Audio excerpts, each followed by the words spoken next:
முதலில் நான் மாண்புமிகு அமைச்சர்களுக்கு நன்றி சொல்வதற்கு கடமைப்பட்டு இருக்கின்றேன்.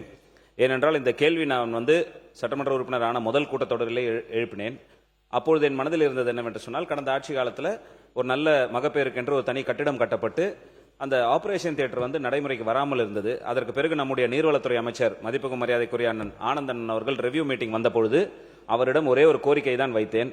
கோரிக்கை வைத்த மறுநொடியே அங்க இருக்கக்கூடிய டிஎம் எல்லாரும் அனைவருக்கும் கூப்பிட்டு சொன்னதனுடைய விரைவில் ஒரு 10 நாளைக்கு முன்பாக அந்த ஆபரேஷன் தியேட்டர் முழு பயன்பாட்டிற்கு கொண்டு வரப்பட்டு சிசேரியன் எல்லாம் இன்னைக்கு மிக சிறப்பாக செஞ்சி மருத்துவமனையில் நடைபெற்று இருப்பதற்காக மாண்புமிகு நீர்வளத்துறை அமைச்சருக்கும் நம்முடைய சுகாதாரத்துறை அமைச்சருக்கும் முதலில் நன்றி கடனோடு நன்றி தெரிவித்துக் கொண்டு, மாண்புமிகு அமைச்சர் அவர்கள் சொன்னது போல செஞ்சி மருத்துவமனை என்பது தேசிய நெடுஞ்சாலையில் அமைந்திருக்கக்கூடிய மருத்துவமனை. அதிகமான ஆக்சிடென்ட்ஸ் நடக்கக்கூடிய இடம்.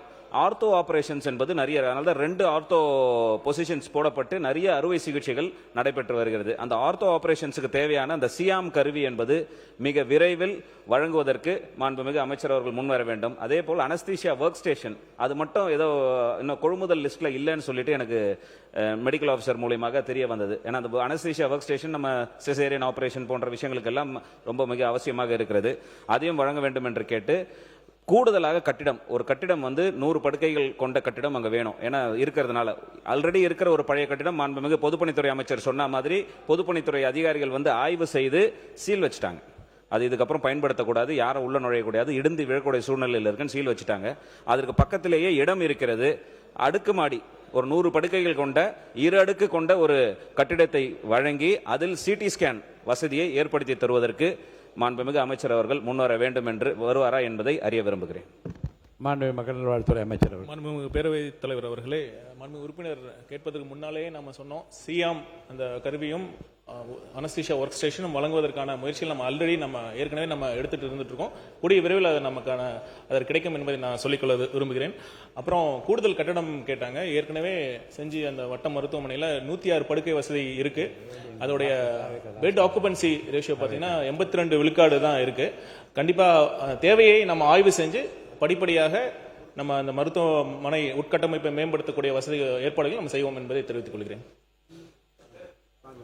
கணேஷ்குமார்.